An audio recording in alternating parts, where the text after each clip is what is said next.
It is spread across the country. Being a retail organization, getting people for a training program to a particular location itself was a big challenge.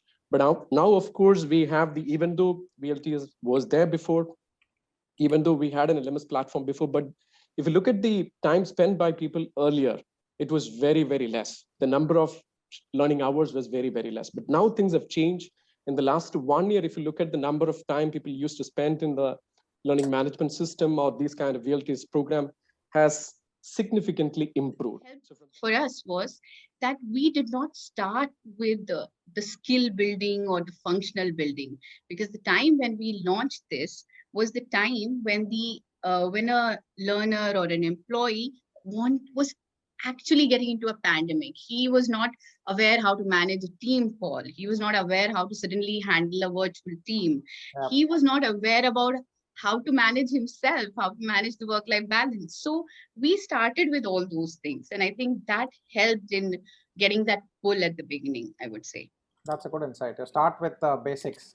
Yes, start with absolute basic, the need of the moment. The blend was more in terms of, being led by VILT initially and supported by self-learning architecture.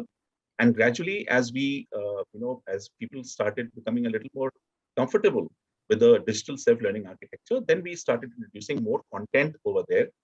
Though there again, our approach was to have more video-based learnings, because text, we realized people don't, are not so comfortable with that. And the other big challenge was in terms of that a lot of our frontline people were accessing it on mobile phones. Correct. And that was another thing. I mean, it's different to do it on your laptop or your PC, or to do on your mobile phone. So therefore, the content and everything had to be in such a fashion that they can access it, doesn't take too long, and it kind of supports the overall learning objective that we're trying to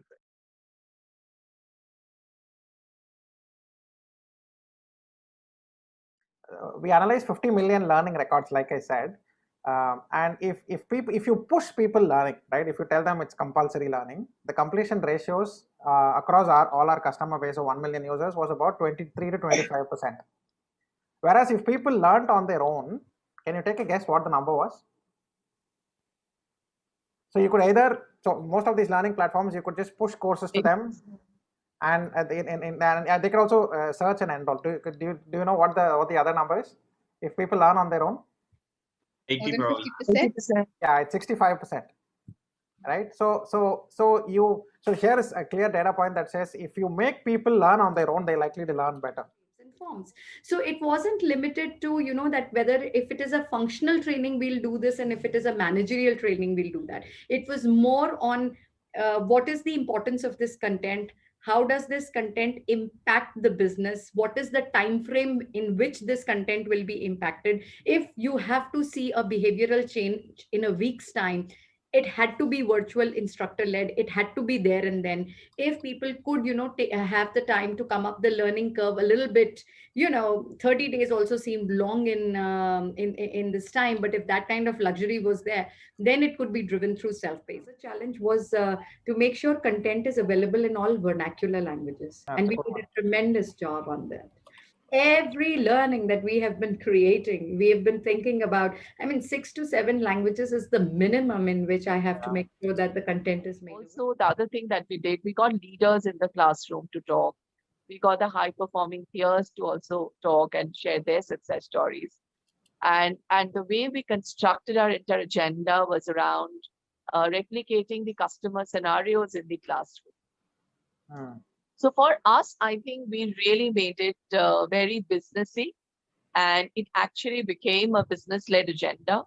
And thankfully, hence, some of our large business leaders now says that, we are pretty much aligned function and not a support function. Third is the ability to really curate the right content, right? Yeah. So content is available, but to what extent are you able to really curate the right content, and what is your capability and capacity? That really makes a difference. Yeah, in fact, the problem is not availability of content. In a lot of areas, it's too much of content, and therefore curating them and finding out what sometimes we go to Netflix and we struggle to see what should we watch next, right? And the same thing happens in the learning world as well. If you have 60,000 courses, what do you actually start with? That becomes a problem. We are trying to engage with the employee to make him skill ready for his job, which he is doing today. But the requirement that is coming or staring right in front of us is how well do we know what is the future skill that is required, and how well can you really move a step ahead and start the journey right today, and not wait for a pandemic or a second pandemic to really reach us and hit us. That's the second thing. And third, I would say, is link it to the personal aspirations of an employee growth, and do not look at this as a means of penalizing or so there has to be a reward, and reward which is more aligned to the career and the progress of the person in the organization. Which has to be people centric, right? So we had created in-person, group of people called dronas, and these dronas were trained in person by the learning specialists that we had, and they were facilitators who were in the branches and zones where they were line people, line road people. They're not specialist people on training.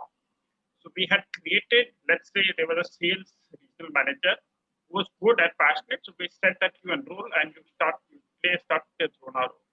So we had created a network of about 150 odd people across the company who were doing these trainings in person.